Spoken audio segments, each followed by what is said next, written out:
WBCB presents Pro Wrestling Weekly. Enough is enough, and it's time for a change! I can't believe I'm putting my voice to this. Call in with a question or comment at 215-949-3232 or 888-922-2149. Thank you for your irrelevant opinion. And now, here's your host of Pro Wrestling Weekly, Fearon Derry. The first thing you need to do is to tell these people to shut up if you want to hear what I gotta say. I'm a broadcast journalist. I have a right to my opinion. Oh, son of a... I am the best on this microphone, in that ring, even in commentary. There's the sound of the bell, and we are set to go for the first, or should I say the last, the first and the last, it feels like, of 2013. This is Pro Wrestling Weekly here on 1490 WBCB, online at WBCB1490.com. I'm your host, Fearon Derry, alongside Lucas the Intern. Nick Cataldi is back on the board. Had a hunch you picked up on that. We got a lot to talk about heading into the end of the year. What gave it away? Well, you didn't say yay. Yeah, he said yay. I most certainly did. Where you? No, I mean like last week, and then you didn't mention Antonio, whatever his name is, Dominic Tanucci or something like that. I'm getting to it. The show's young. Yeah, I'm getting to it. Yeah, we're only like a minute in here, it feels like. He did say it before the show. He did say it before the show last week. Because I wasn't going to be here. I had to get it in first and then run out. Oh, goodness. Well, we've got a lot to get in here. Can I have my show back now? Oh, all right. Thank you. All right. One of the big things we've got to talk about, Jeff Jarrett resigning from TNA. That's right. TNA co-founder Jeff Jarrett announcing his resignation from the company in a Twitter post this past Monday, indicating he officially resigned this past Sunday and offered thanks for the memories. His official tweet, quote, "On December 22, 2013, I officially resigned from TNA Entertainment. Thanks to everyone involved for all the fantastic memories. # grateful." What I don't understand about all these superstars is, why do you have to resign by Twitter? Why can't you just, especially, I understand the whole thing with Kurt Angle, but just come out in the ring and just announce it. Just say it. I mean, you can say Twitter, but be like, hey, heads up, I have a big announcement on Thursday, da-da-da-da-da. Well, in Jeff Jarrett's case, he hasn't been on TNA television in a while. He was overseas in India supervising the TNA subsidiary Ringka King. So I don't know if he was necessarily up for hopping a plane from India down to Florida just to make an announcement, hey, I'm done. Yeah. It's a lot cheaper and quicker to just put it up on Twitter. It's free. And I'm sure he also submitted, official documents to TNA management, and in fact they issued a statement via their website on Monday regarding Jarrett. TNA Entertainment LLC announced today that it has accepted Mr. Jeff Jarrett's resignation from the company effective January 6th, 2014. Can they really deny it, though? Can they actually say, no, you're not resigning? I don't know. I don't know. If it's anything like my full-time gig, as many times as I've resigned, and it's almost as many times as George Jetson's been fired and brought back. Yeah, it's that bad. But Dixie Carter, president, commenting, on behalf of TNA, we would like to thank Jeff for his contributions to the company. We wish him the very best and look forward to his continued participation as an investor in TNA wrestling. So even though he's not going to be involved, apparently he is at least involved financially, as I believe he is a minority 29% owner of the company. Yeah, so he still has a good stake invested in TNA. I don't think he's pulling out from that necessarily, just from the active participation per se. Is it rare or well done? I get it, because he's staking the company. Sorry. Children. Anyway, Dan from Chicago posted on the WBCB Pro Wrestling Weekly Facebook fan page inquiring whether Jarrett should be a WWE Hall of Famer now that he has severed ties with TNA, at least on camera. I thought it was interesting. I figured we could delve into that here and get your thoughts. I'll go to the Facebook feedback because it definitely went back and forth, that's for sure. Dan being on the support side, and others, specifically Harry Barnett across the pond in England, not exactly showing that same support. For what, Jeff Jarrett? Yeah, I'll actually... the Great Harry Barnett putting his 2 cents in. This sounds like a treat. Well, all right. Yeah, there are arguments for and against. Both sides have been shown in the comments. To summarize, Harry Barnett from over in England feels that Jarrett wasn't that big of a deal in the WWF, and Dan argues that Jarrett is a former world champion. In WCW. And TNA. Well, yeah, but not in WWE. No, I mean, I'll give you the facts in a second. I mean, it goes back and forth. Harry saying, WCW wing, yes, he's hardly front of the queue. He wasn't really that big of a deal in the WWF, and Dan responding with, he did the Ain't I Great gimmick, which I don't know how much of a convincing factor that is, but that's just me. I think it's weird that Jeff left TNA with WrestleMania season coming up. I think that's just speculation. Jarrett held Vince up for money last time he worked for the E. He's too old and has no real value. Chances of seeing him in WWE, highly unlikely, according to Harry Barnett. And then Dan argued, well, what about the Ultimate Warrior? He did the same thing, and he's back. But I mean, how's he back? There's been like five Ultimate Warriors. No, it's always been the same guy. Really? That's okay. I'm an idiot because from what I was talking. No, you're just uninformed. That's all. I was talking to this guy. This is a learning experience. Yeah, I know. That's why you're an intern here. I was talking to this guy at a football game, which is a weird way to start a wrestling conversation statement. But I was saying, I was talking to him about WWE 2K14 and stuff, and the Hulk Hogan thing that I heard on Bleacher Report, which is saying he might come back and who would have been his like possible opponent for WrestleMania 30. And I said, oh, they might bring back the Warrior, and he said, which one? And I'm like, what do you mean? Because apparently, from what he said, like there have been like 2 Ultimate Warriors, because I think one of them overdosed or something like that. No, that's completely 100% false. Yeah, I will take a minute to give you the facts and information, because that's what I do as a broadcast journalist. Okay, cool. The individual who played the Ultimate Warrior, Jim Hellwig, it was always the same guy. The reason a lot of people thought it was a different person, and this is actually documented in the WWE Self-Destruction of the Ultimate Warrior DVD, after Warrior left the WWF at the time, the first time in 1991 after SummerSlam, and then came back at WrestleMania 8, if you go by the interview with Bruce Pritchard, he hadn't been hitting the gym as hard, in air quotes. So he looked a little bit smaller. He had cut his hair shorter, so it wasn't as long past the shoulders. Yeah.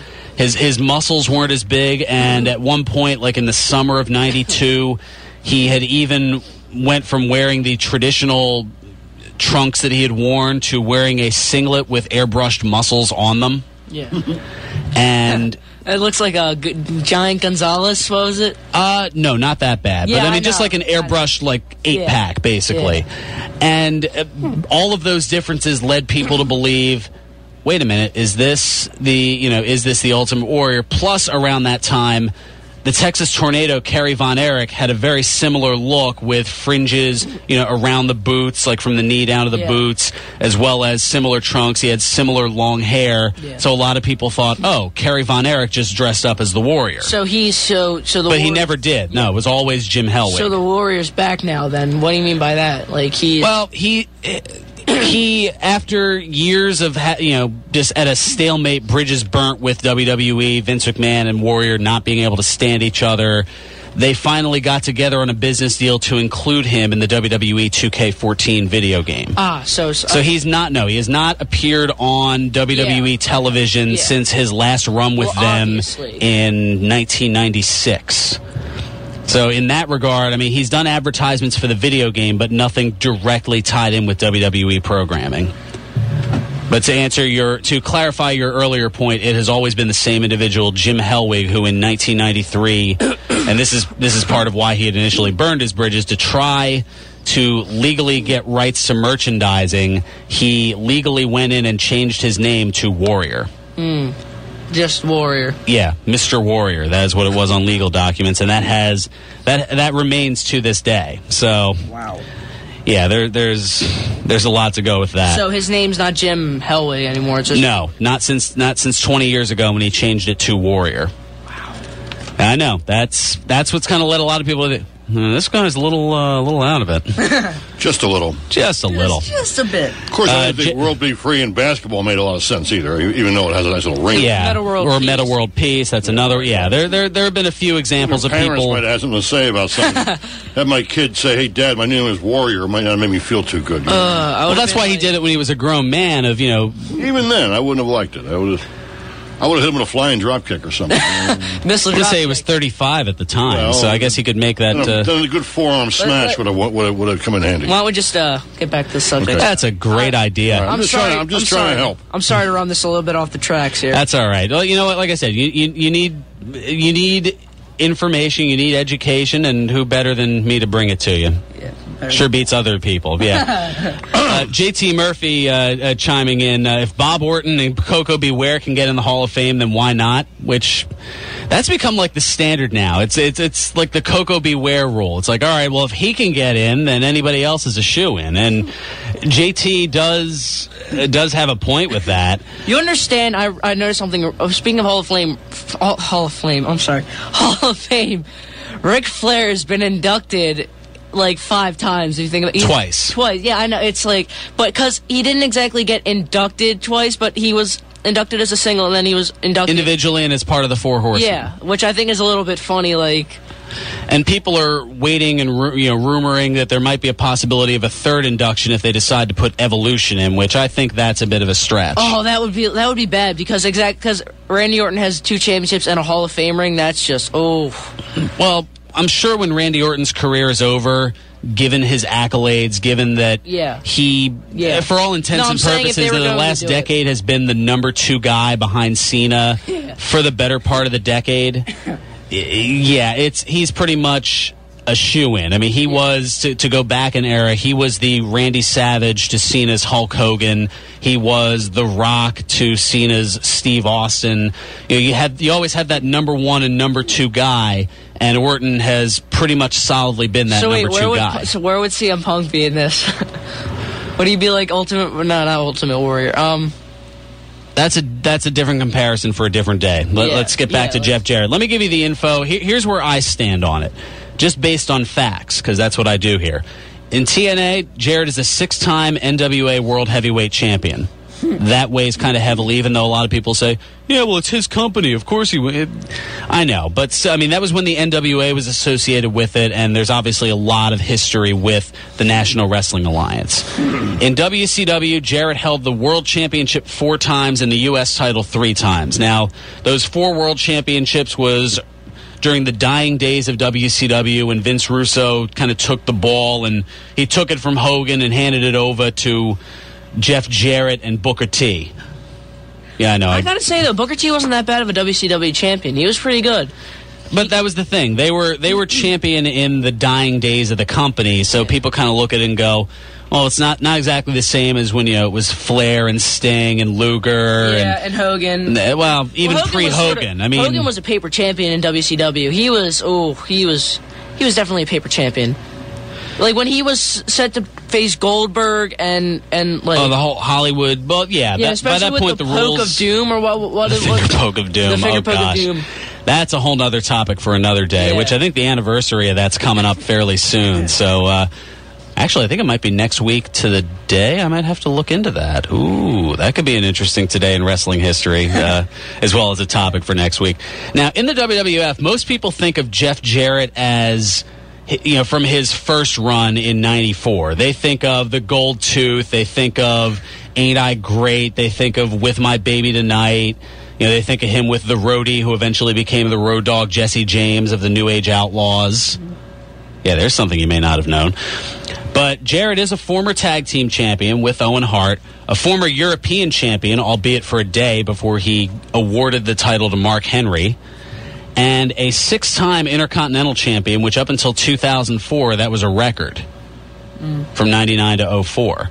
So based on all those statistics, I'd say he's in. But here's the counter argument.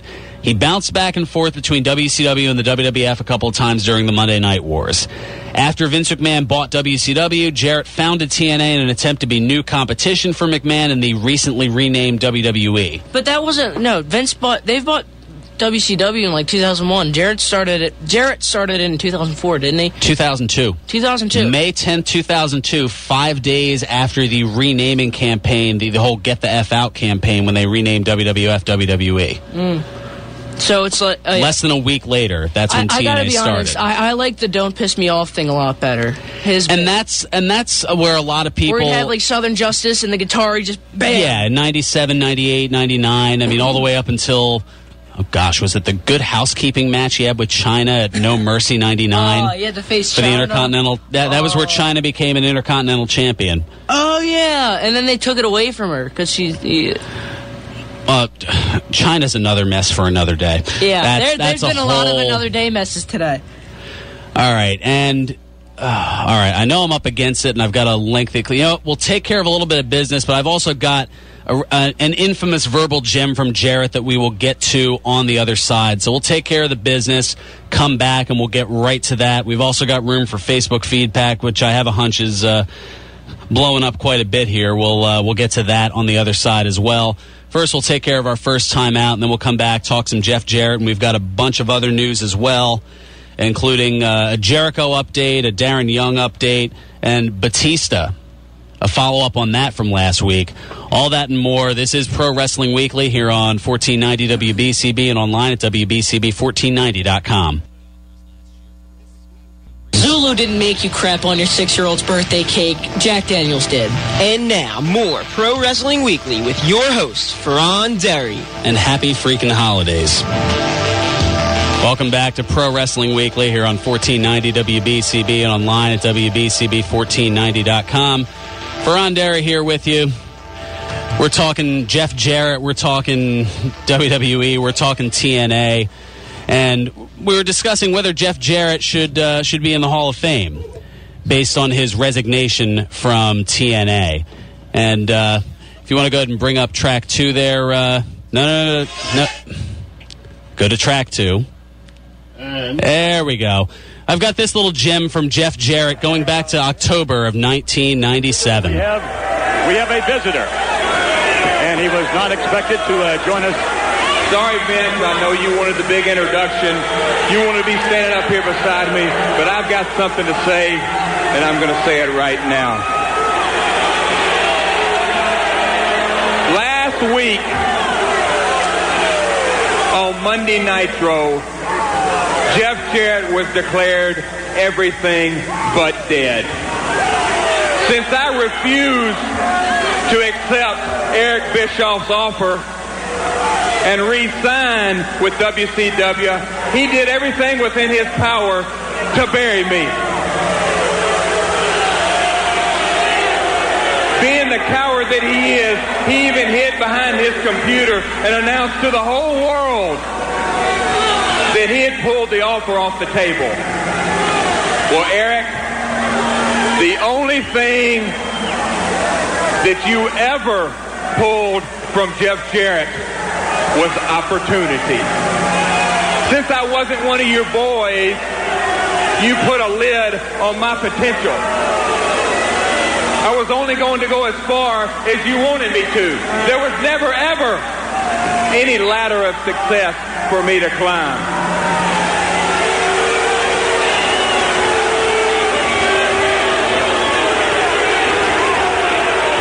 Very candid comments from Jeff Jarrett. I was one of the youngest, most talented wrestlers that you had, Eric. But you let me drown in mediocrity just because my stroke wasn't strong enough. Look who you booked me with.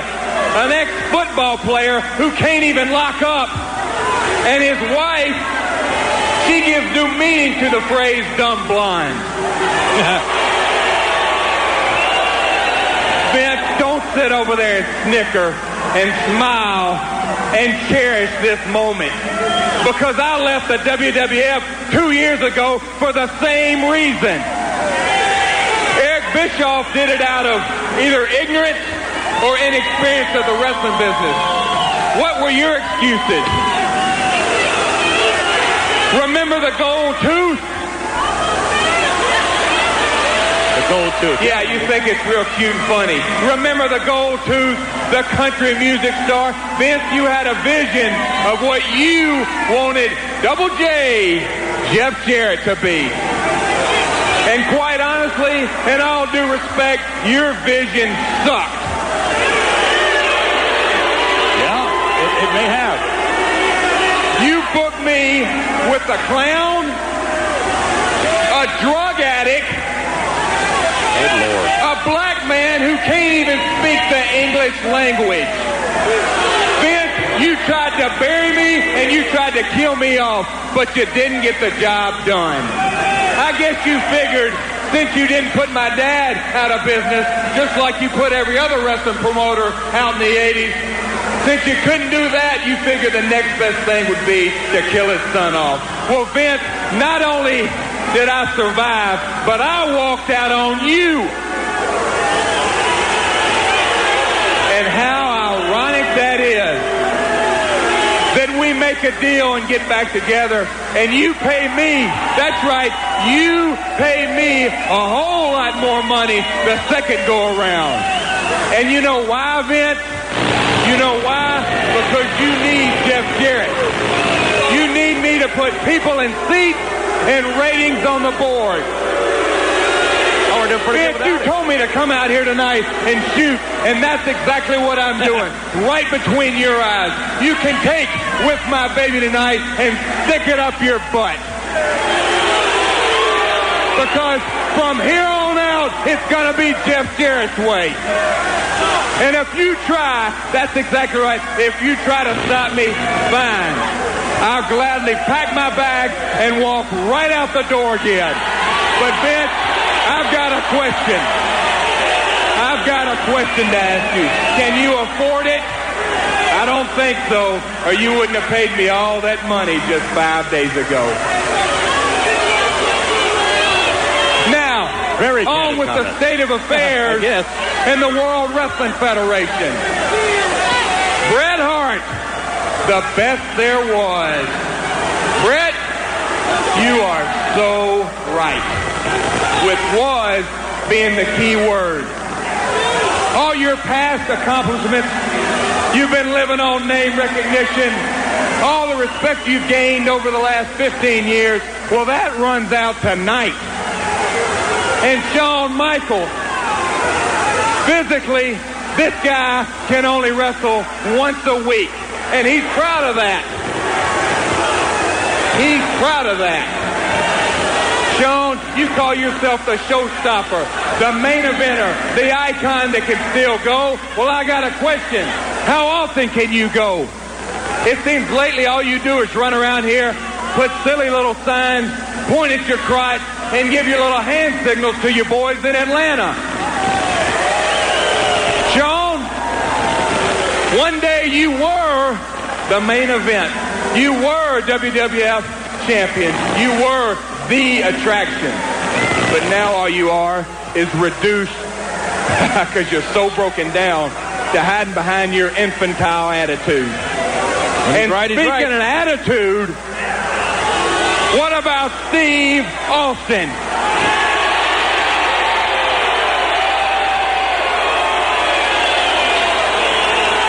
Now here's a guy who has lowered himself to shaving his head and coming out here every week, not once or twice, but 10 or 15 times, and saying the word ass.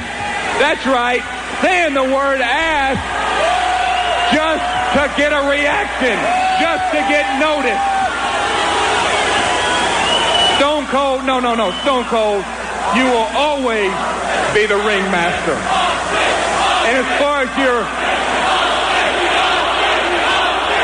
Ladies and gentlemen, Stone Cold, as far as your blasphemous merchandise, that offends me. Austin 3:16 offends me because what you're doing is ripping off the Bible to put money in your pocket. Hey, you get what you pay for, McMahon. Don't try to stop him now. Oh, it's going to be your judgment day. Yeah. Vince, you wanted the real Jeff Jarrett tonight. Well, you got him. I just hope your investment's going to be worth all your headache. And certainly so do we. And certainly so did they indeed. Yeah, a lot of interesting. It's amazing how you look back 16 years and the landscape of things changed considerably.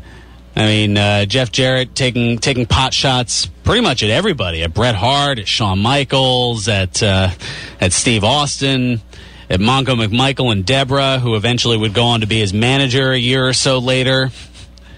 Go figure. We've got a post from Bob Andreas saying a few weeks after Double J gave the speech, he went back to the very thing he raged against! ! Oh, that's true. I mean, to a degree. I mean, he did.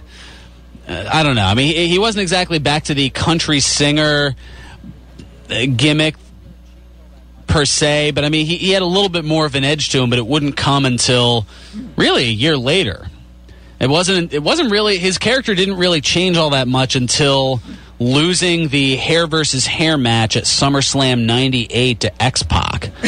That's where he had to, that's where his hair was cut short. That's where he had the infamous guitar with that he still has now with the whole "Don't Piss Me Off" thing. Yeah. I mean, that was where things really changed. Then he was paired up with Deborah and Owen Hart until his passing in May of '99. And eventually he made his way back over to WCW yet again, just in time for Vince to buy out the company. Well, no, it was well before that. I mean, obviously the Bash at the Beach 2000 shoot, that whole thing with him and Russo and Hogan, and so there's a lot of history, to say the least. Let's go ahead and get to the phones. We got Ed, the showstopper. Ed from Northeast Philly. What's going on, Ed? Happy New Year. Happy New Year to you, too. Tonight is Extreme Rising at the Arena. Yes, that's right. Tonight is the night. Extreme Rising down at the old ECW Arena. I know a lot of people looking forward to that. They have a 2 p.m. bell time with the Fan Fest, and the matches start at 7. I don't know. If we rush out of here, we might be able to make the Fan Fest for 2 o'clock. Your parents won't mind, right? 2 to 4 or 2 to 5. If you're serious, then they probably won't mind, actually. I just need to get my match with me. I'm sorry, go ahead, Ed.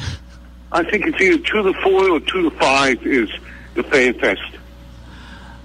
Okay, we'll see what we can do. I know there's a litany of things that's the problem with the holiday weekend. It's like smack dab in the middle. I don't think it's going to be down there. Shane Douglas, you don't believe he'll be down there? Interesting. I think I've seen something where he was going to be in Lancaster, PA. Huh. Oh, who knows? It could be a work. I mean, in a way, everything's a work in wrestling. Yeah, that's the main one I wanted to plug. There's like other sub-shows in the tri-state area, but the main one was Extreme Rising. Yeah, that's the problem. It's hard to schedule shows because there are so many of them in this area going on, and that's what's great about this area. When I had my buddy Tim on here last week, he talked about how there really aren't that many independent shows in the St. Louis area where he lives. All he's got is the unified, all-world, all-everything WWE World Heavyweight Champion Randy Orton, who lives about 5 minutes away from him. Yeah. But that's about it. And there's some seminars going on this weekend, too. Luke Gallows is in Scranton. Better known as Festus. Yeah, Luke Gallows. I know coming up not too far from now, Colt Cabana is going to be, I want to say at the Monster Factory down in Paulsboro, I believe it is. Well, Did you hear about Scott Epstein? Yes, I did. I did have that in my news and notes here. We'll go ahead and throw that out there now. Longtime wrestling publicist Scott Epstein died early yesterday morning when he crashed into a tree in East Rockaway, New York, according to local police. Newsday reporting that Epstein crashed around 1:20 a.m. early yesterday morning and was pronounced dead on the scene.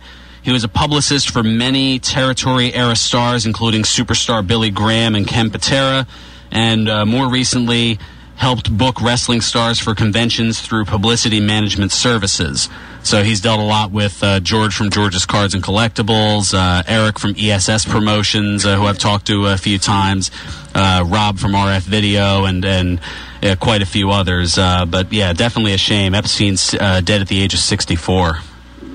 R.I.P. That's about it. Go Eagles. Yeah, that's right. The big game tomorrow night.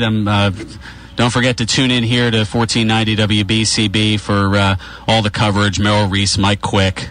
That all goes down, I believe, at 7 o'clock tomorrow night. Looking forward to that. Ed, thanks so much for the call. I'm up against it. Greatly appreciate it. All right, let's talk a little TNA, and then we'll take care of our next bit of business here. And I've been kind of putting off promoting it, although I did promote it on Facebook earlier. Based on all of the holiday schlock that we had earlier, I decided, kind of in a similar vein to what I did last year when Santa had been run over by Alberto Del Rio. You remember that parody? Well, yep. I'm at it again, only this time, well, it's the most miserable time of the year, so that's coming up a little bit later. My second attempt, or foray, into a parody song. We'll see how that goes. Lucas, why are you already covering your ears? I'm not covering my ears. I'm not. I'm putting the headphones on. You're putting the headphones on? Oh, you have the volume turned all the way down. I see. No, I don't. Stop subjecting me to your lies, sir. Just working the audience a little bit, having a little fun.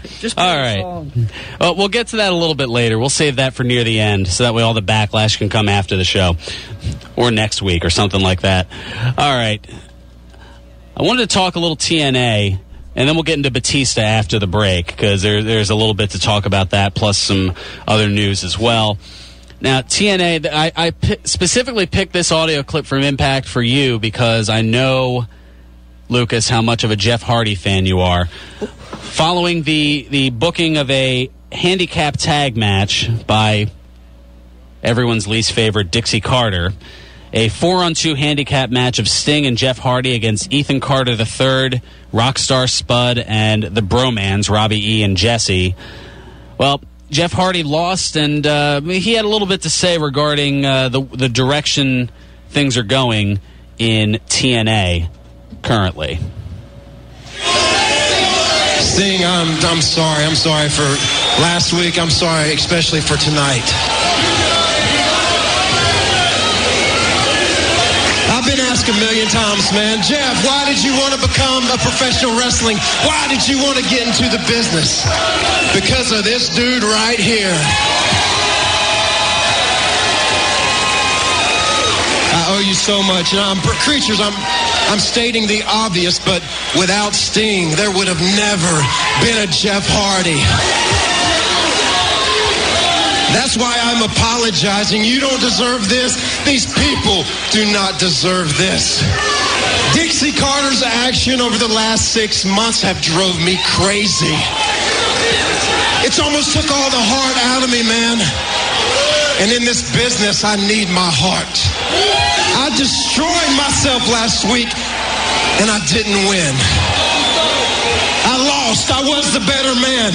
But Dixie Carter does not own me. Dixie Carter owns the new champion, Magnus. You know what, Sting, the politics, the games, I'm so sick.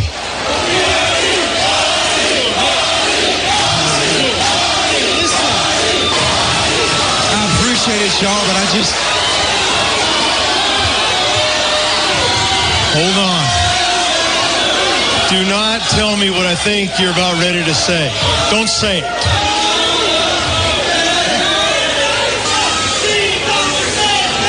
I want to stay and fight, man, but the fight's all gone. It's all gone.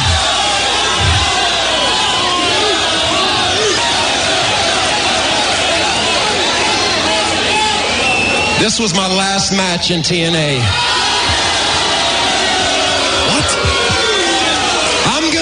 This building, and I will not return until the sun shines on this dark kingdom. Creatures, I thank you. Creatures, I love you.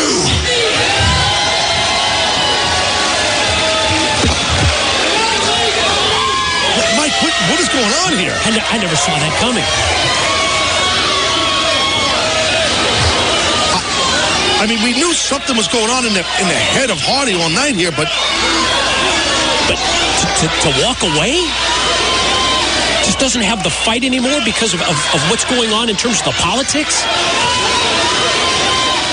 That's right. Jeff Hardy seemingly out, at least for a little while. I don't know if that coincides with the fact that they're going overseas for their UK tour. And all it seems to me is that WWE has a contract opening, and they better take it, where I will go down to I think he's still under contract. So yeah, I mean, but he's stepping away for a little bit, and I think it may have something to do with the fact that he can't exactly travel overseas.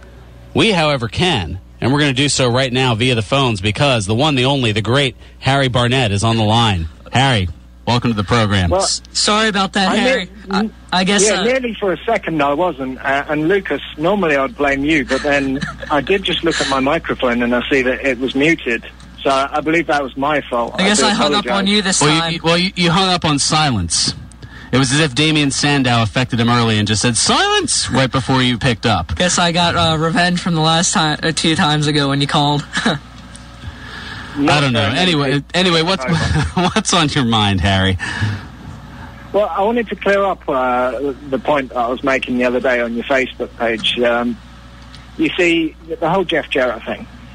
I am a fan of Jeff Jarrett. I've been watching TNA TV for, months? And... That's more than a lot of people. And I've been saying for months that I want Jeff Jarrett back, because, just look at it. Who really wants to watch that? And I, for one, am a realist, and that's why I've been saying he's not going into the Hall of Fame anytime soon. If he does, then it'll be a surprise to me. Maybe if they take WrestleMania back to Atlanta or to Nashville or something like that, maybe, but otherwise I don't see him going in. From what I see it, I feel like he's going to be back in the Hall of Fame when Vinnie Mac is 6 feet under. That's probably because I just don't think Vince McMahon wants to put a Hall of Famer in that co-founded his rival for TV. Yeah, that'd be like putting Ted Turner in the WWE Hall of Fame. Yeah. It just doesn't... Celebrity wing. Yeah, but the thing is, though, it's not really... Can you really consider it a rival? I mean, are they really... True, they haven't exactly stepped up. You're right. Still, it's like... Exactly. But they've been attempting to provide competition. They just haven't succeeded in that attempt. Yeah. Because, I mean, it's not like they're even a battle for 1 and 2, because TNA isn't even a number 2. There is no number 2. There's not even a number 2 through 23. There's WWE and then there's everybody else. You're right. Exactly. Yeah, I mean, but back in the early 2000s, though, they did have sort of some competition. Like, they had some good matches. It sort of went downhill lately, but you had to watch pay-per-view to do them, though. That was when they tried that experimental concept of a weekly pay-per-view show, where you paid, I forget what it was like $7 or $10 or something like that to watch every Wednesday. And I don't know. I mean, I guess over the course of the month, if you're paying $10 a month, it's $40 a month, just like a regular pay-per-view. But it was an innovative concept, I guess, but I don't know if people were up to making that kind of weekly financial commitment. And back then as well, WWE had not... Well, WWE is a lot bigger now than it was, say, 10 years ago, so they could have stood a chance back then if they were what they are now. But it's grown a hell of a lot in 10 years. Oh, yeah, the disparity has grown exponentially. Exactly. It may not look much on an everyday basis to us, but it still has grown a hell of a lot. I mean, to which there is no chance of a competition. They haven't really put out that many. Like WWE has had a lot of like Harry's right, they've had a lot of economic growth, but at the same time their matches are starting to go downhill too. If you look at it from TLC, they put up such a big promo for that match. WWE, I have to say, have great promos. They can cut anything and make it look awesome, but when you actually see it, it doesn't look good. I don't know, but I mean, back to Jarrett, I think the issue is where is Jeff Jarrett seen as far as the WWE is concerned, and I think that's the problem. If you ask Vince McMahon, he probably still sees the gold tooth, the ain't I great, the with my baby tonight Jeff Jarrett, as opposed to whatever accomplishments he may have had, whether it was in TNA, even the Intercontinental title reigns that he had from 95 to 99. They probably they may not measure up necessarily, but then again, my counter argument to it is, well, what did Coco Beware win in WWE? Hall of Fame. And how much of a fuss did the honky tonk man, the man that so many people have said is the quote, because I wouldn't say this, greatest Intercontinental champion of all time. The longest reigning Intercontinental champion of all time. What about Randy Savage and Shawn Michaels? They've had some great. I don't understand how Honky Tonk Man. He's just a fat Elvis impersonator that didn't die of a heart attack on the hopper. Look, it's like harsh. Harsh, yes, but okay, look. See, I've met the Honky Tonk Man. Yeah, he's a good guy. Yeah, I'm not saying he's a bad guy. Just wrestler wise, you can't just say Honky Tonk Man, because there are people like Shawn Michaels and Jeff Jarrett had some pretty good matches. I see them all the time on classics. He's had some pretty good matches. That feud with X-Pac probably made him, well, not really made, that was an overstatement, but made him in the WWF size he reached his ceiling based on that. You see the matches with the Warrior, Steamboat, and Savage and all that, you can't really. It's a different level. I know. Yeah, I mean, trying to compare Jeff Jarrett to Randy Savage is not really a good comparison. I'm talking about the Honky Tonk Man, though. Oh, yeah. Yeah, no, the Honky Tonk Man was right place, right time, but that's a whole other story for another day. Harry, you still with us? I'm still with you, yeah. All right, okay. Got any last points? Because I'm way up against a break. No, that's about it. I do think I'm going to have to go back through my inbox and look at the threats Lucas was sending me before I contacted my lawyer. But no, that's about it. All right. Thanks so much for the call. Greatly appreciated. I know it's late afternoon where you are, closing in on evening, and certainly appreciate you hanging out with us and chiming in. Anytime. And I mean, next time I'll hang up on Lucas again. Oh, there you go. Oh, it's on. It's on. All right. Thanks so much for the call. Harry Barnett, all the way over from across the pond in England. All right. We've got our last bit of business we got to take here, and then holiday parody song. It's coming your way. But first, these messages here on Pro Wrestling Weekly, here on 1490 WBCB and online at WBCB1490.com. Pro Wrestling Weekly presents Today in Wrestling History, December 28. On this date in 1992, WCW held its Starrcade pay-per-view. In the main event, the Great Muta defeated Barry Windham, Big Van Vader, Danny Spivey, Dustin Rhodes, Steve Williams, Van Hammer, and Sting in an 8-man Battle Bowl Battle Royal. On this date in 1997, WCW held its Starrcade pay-per-view. In the main event, Sting defeated Hollywood Hogan by submission to win the WCW World Heavyweight Championship. On this date in 1998, WWF Monday Night Raw aired live from Albany, New York. In the main event, the Road Dogg pinned Mankind to retain the WWF Hardcore Championship. This has been Today in Wrestling History, December 28. You are listening to Pro Wrestling Weekly with Fearon Dairy.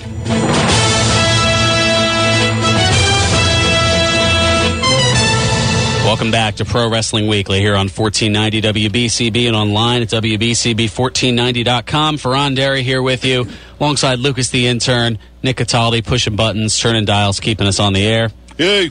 There he is. Thought he missed his cue for a second.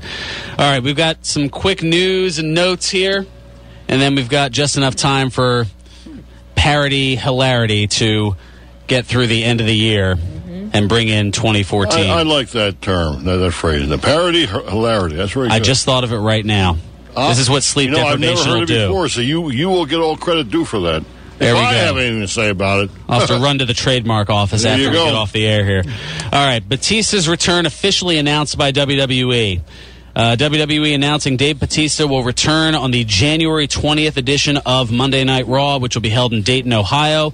This comes on the heels of Batista's return being leaked last week through advertising for a Las Vegas live event, including Batista. This is going to be, I saw the promo, it was amazing, actually. But again, cutting very good promos, not very big stakes. Sizzler, not a steak, yeah. Got it. A lot of sizzle. You're waiting to see the steak. I see where you're going with that. All right, The Rock's film pushed back to 2015. Universal Pictures pushing the release of Fast and Furious 7 back to April 10th, 2015. Because of the death of co-star Paul Walker. It was originally slated to be released in July of 2014, this coming July, but they pushed it back to April 10th. The reason this is notable, it's only 2 weeks after WrestleMania 31, which will be held on March 29th. So let the speculation begin on what involvement The Rock may or may not have for WrestleMania 31. I'm not shooting down what people are saying about The Rock, but it's because Paul Walker died a week before they were supposed to be shooting the key scenes. Yes. And now they have to do some rewrites, and there's a lot that still has to go on with that. Also, Chris Jericho not up for returning to the Rumble and Mania. He was asked in a WWE website interview whether he has the itch to return with WrestleMania 30 approaching. He said, "I don't really have the itch. I'm super busy with all the stuff I'm doing. Between Fozzy tours, we're getting ready to record a new record, the podcast, But I'm Chris Jericho, which is another big hit. I'm also finishing my 3rd book. There's a lot of stuff going on. Having said that, I'd be open to it, but I haven't had any conversations or anything like that. It's WrestleMania. Anybody that's been in WWE wants to be involved. If I'm there, it'll be awesome, and I'll do everything I can to have the best match on the show. If I'm not, I'll have a great time watching it, I'm sure." And then Jericho followed up on the speculation of his return on Twitter by tweeting, "Okay, guys, here's the deal. I'm not coming back anytime soon next year. No secrets, no shenanigans, no plans. Sorry, I still love you, though." Who said that? This is Jericho. Oh, Jericho. And finally, Darren Young cracks the most powerful coming outs list. WWE star Darren Young, revealing his sexuality, cracked the list of Towelroad.com's 53 most powerful coming outs. Who else was on that list? Well, notable names include NBA player Jason Collins, British Olympic diver Tom Daley, actress Jodie Foster, and Jim Nabors of Gomer Pyle fame. Surprise, surprise, surprise. That was good. You've impressed me twice in 5 minutes. It took you years to do it. But it took years to do it. But you managed to pull. No, sir, that was pretty good. That was really good. Pretty good Jim Nabors impression. Oh, pretty good Gomer. Pretty good. Well, yeah, Gomer impression. Yeah, right. Very, very good. I'm impressed. Not too bad. In fact, I'm going to rename you Gomer. All right. Well, That'll make you happy, here's where I'm gonna completely eliminate that impression, as we only have a few minutes to do it here. To the tune of Andy Williams, "It's the most wonderful time of the year," making fun of all the Monday Night Raw schlock that happens with Christmas. Good Santas and bad Santas and Jingle Bell Divas and present on a pole matches and all that schlock. I decided to put it together in a parody song. It's the most miserable time of the year.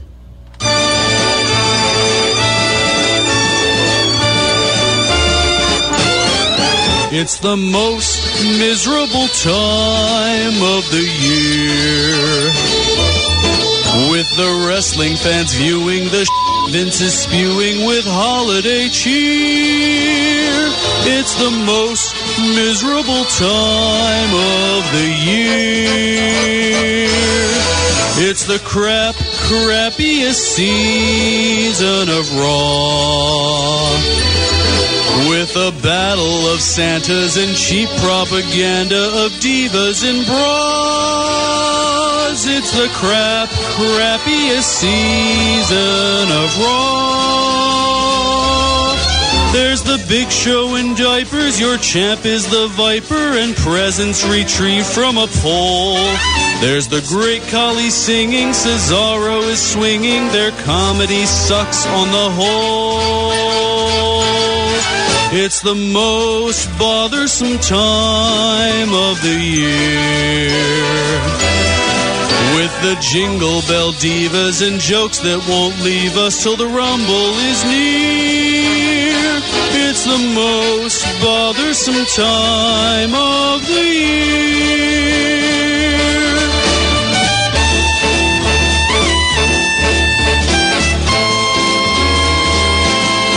There's a bell ringing Barrett, who's still no Jeff Jarrett, and food fights at parties galore.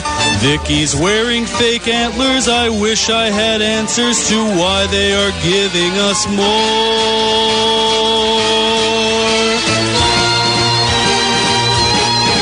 It's the most miserable time of the year, with the wrestling fans viewing the Vince is spewing with holiday cheer.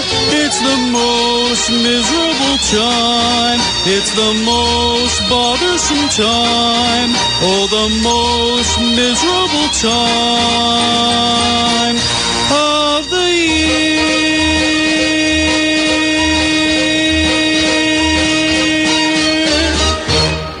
There you have it, folks. I'm impressed, but I don't think Andy's too worried about you taking his place here. Oh no, I have no intentions of doing so. It was a very good. I'm sure people say it was a little pitchy. Believe me, I'm not going to American Idol anytime soon. I was thinking about that too. Fearon out. Like that's how you should close. Oh yeah. But Andy's resting in peace here. Yeah. No, that'd mean I'd be doing something that Seacrest is doing. Definitely don't want to do that. All I'd love is bank account. That's it. Nick Cataldi's next. Country music. See you all next year. Yay.